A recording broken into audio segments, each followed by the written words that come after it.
మీ ప్రత్యర్థిగా ఉన్నంటే వైసీపీకి చెందిన వెన్నపూస గోపాల్ రెడ్డి మరియు స్వతంత్ర అభ్యర్థి పెనబోలు భాస్కర్ రాయలు కూడా ప్రచారంలో తమ వారిదైన శైలిలో దూసుకుపోతున్నారు.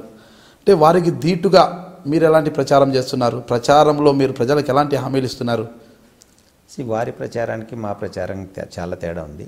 ఇప్పుడు నేను బీయింగ్ ఇండస్ట్రియలిస్ట్, నాకు ఒక ప్రత్యేక అవగాహన ఉంది రాయలసీమకి ఏం చేయాలా. మేము ఇప్పుడు ముఖ్యంగా చెప్పేది నిరుద్యోగ సమస్య. నిరుద్యోగ సమస్య ఎంత ఘోరంగా ఉందంటే మనకు పిల్లలు చాలా బాగా చదువుకుంటున్నారు. మా పిల్లల మార్కుల లిస్టులు చూసామనుకోండి, 45 మార్కులతో స్టార్ట్ అయ్యి 85 మార్కుల దాకా ఉంటాయి. బ్రహ్మాండమైన బుక్ నాలెడ్జ్ ఉంటుంది. అదే సిటీలో చదువుకునే పిల్లవాడిని చూస్తే 35 మార్కులతో స్టార్ట్ అయ్యి 45 మార్కులతోనో 50 మార్కులతోనో ఎండ్ అవుతుంది. కానీ ఆయన స్ట్రీట్ స్మార్ట్. ఆయనకు ఎట్లా ఇంటర్వ్యూకి వెళ్తే ఎట్లా ఇంటర్వ్యూ ఫేస్ చేయడం తెలుసు, ఎట్లా షేక్ హ్యాండ్ చేయడం తెలుసు, ఏం డ్రెస్ వేసుకొని పోవడం తెలుసు, ఎట్లా ఉద్యోగం తెచ్చుకోవడం తెలుసు. మా పిల్లలకు అది కొంచెం కష్టమైన పని ఉంది. కమ్యూనికేషన్ స్కిల్స్ లేవు. ఇంగ్లీష్ కూడా పల్లెటూరు నుంచి వచ్చింటాం కాబట్టి ఇంగ్లీష్ కూడా కొంచెం ఇబ్బందికరంగా ఉంది. విలేజ్ బ్యాక్గ్రౌండ్ ఉంది కాబట్టి ముఖ్యంగా వాళ్ళ కోసము పిల్లలకి స్కిల్ డెవలప్మెంట్ సెంటర్స్ పెట్టాలనేది చాలా ప్రధానమైన అంశము. ఒక్కొక్క జిల్లాలో 3 రెవెన్యూ డివిజన్స్లో ప్లస్ డిస్ట్రిక్ట్ హెడ్ క్వార్టర్లో ఒక 9 స్కిల్ డెవలప్మెంట్ సెంటర్స్ పెట్టి రేపొద్దున ఇంటర్వ్యూకి వెళ్ళినప్పుడు ఎట్లా మాట్లాడాలా, ఏం మాట్లాడాలా, ఎట్లా డ్రెస్ చేసుకెళ్ళాలో కూడా చెప్పాల్సిన అవసరం పడుతుంది. అది డెఫినెట్గా చేస్తాము. ముఖ్యంగా మా దగ్గర మైగ్రేషన్ ఉంది. చదువుకున్న పిల్లలు, ఇంజనీరింగ్ చదువుకున్న పిల్లలు, డిగ్రీ చదువుకున్న పిల్లలు తల్లిదండ్రులకు భారం కాకూడదని చెప్పేసి హైదరాబాద్కో, బెంగళూరుకో, చెన్నైకో పోతున్నారు. పోయి ఆడ చాలా చిన్న ఉద్యోగం చేస్తున్నారు. ఎందుకంటే మనందరం చూస్తున్నాము మైగ్రేషన్కి మేము అగెనెస్ట్ కాదు. ఇప్పుడు మైగ్రేషన్ అంటే బాగా చదువుకొని యూఎస్కి పోయేటోళ్ళు ఉన్నారు, లండన్ పోయేటోళ్ళు ఉన్నారు, జపాన్ పోయేటోళ్ళు ఉన్నారు, ఎక్కడెక్కడ తిరుగుతున్నారు. వాళ్ళని ఆపుతలేం మేము. కొంతమంది సాఫ్ట్వేర్ ఇంజనీర్లు అవుతున్నారు, టీసీఎస్లో పనిచేస్తున్నారు, విప్రోలో పనిచేస్తున్నారు, ఎక్కడెక్కడో కంపెనీలో పనిచేస్తున్నారు. 30-35 వేల జీతం వస్తే కూడా మాకేం బాధ లేదు. పిల్లలు ఎక్కడున్నా సంతోషంగా ఉంటే పేరెంట్స్ సంతోషంగా ఉంటారు, ఆనందంగా ఉంటారు. 85% పిల్లలకు ప్రాబ్లం ఉంది. 85% పిల్లల్లో తల్లిదండ్రులకు భారం కాకూడదని చెప్పేసి హైదరాబాద్కో, బెంగళూరుకో పోయి 10,000 రూపాయల ఉద్యోగంతో లేదంటే 12,000 రూపాయల ఉద్యోగంతో చాలని జీతంతో బతుకుతున్నారు.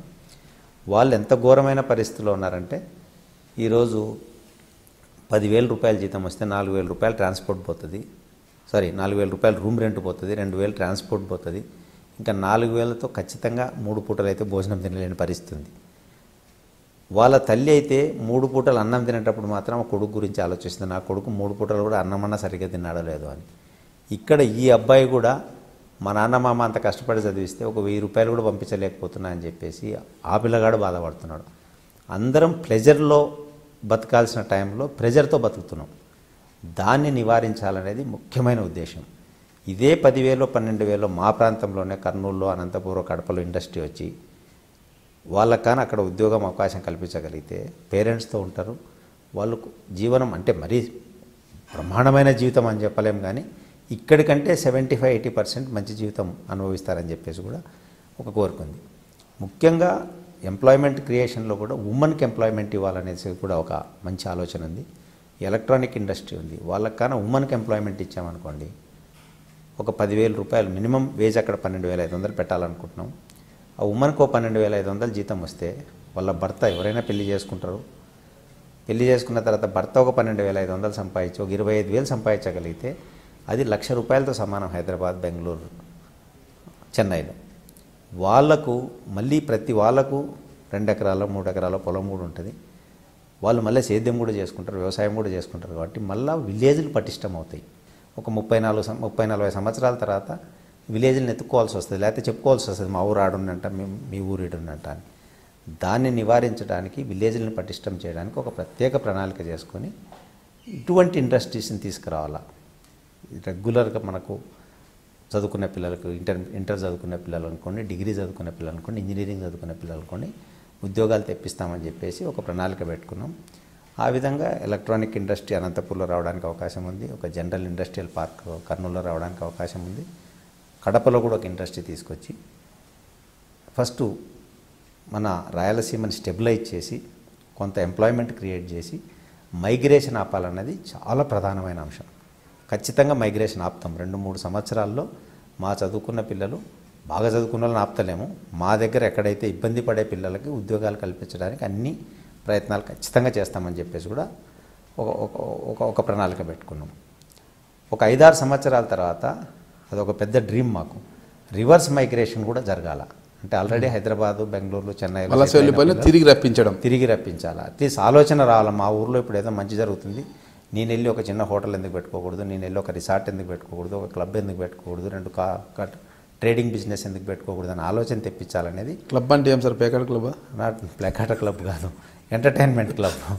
ఎంటర్టైన్మెంట్ క్లబ్ చాలా అవసరం ఈరోజు. అవి లేక కూడా చాలామంది యువత బయటికి పోతున్నారు. చిన్న చిన్న క్లబ్ అంటే మనము చాలా రకాల ఎంటర్టైన్మెంట్ క్లబ్బులు ఉన్నాయి మనకు, అటువంటి పెట్టుకోవడం. కానీ ఇకపోతే 2029 చంద్రబాబు నాయుడు గారు రాష్ట్రంలోనే, దేశంలోనే అత్యుత్తమ రాష్ట్రంగా మారుస్తా అని ఒక పథకం పెట్టుకున్నారు. కాబట్టి మా రాయలసీమ కూడా ఆంధ్రప్రదేశ్లో భాగం. కాబట్టి ఈవెన్ ఫారిన్లో సెటిల్ అయిన వాళ్ళు కూడా మళ్ళా మా రాయలసీమకు వచ్చి సెటిల్ కావాలనేది నా అభిమతం. దానికోసం అన్ని ప్రయత్నాలు చేస్తాం. ఖచ్చితంగా ఇండస్ట్రీస్ని డెవలప్ చేస్తామని చెప్పేసి ప్రజలకు, మా నిరుద్యోగులకు చెప్తున్నాం, చదువుకున్న వాళ్ళకి చెప్తున్నాం. వాళ్ళందరూ కూడా ఖచ్చితంగా నమ్ముతున్నారు. ఎందుకంటే ఇప్పుడు ఒక ప్రణాళిక వచ్చింది, ఇప్పుడు స్టేట్ స్టెబిలైజ్ అయింది మొత్తానికి. ఇంకా ఇటు పక్క నుంచి డెవలప్మెంట్ మొదలవుతుంది. ఆ డెవలప్మెంట్లో అందరికి కూడా మంచి జరుగుతుందని చెప్పేసి కూడా మాకు పూర్తి విశ్వాసం ఉంది. కేజే రెడ్డిని, రాగమయూరి బిల్డర్స్ అధినేతను మీరు చూస్తున్నారు ఐ డ్రీమ్ న్యూస్ని.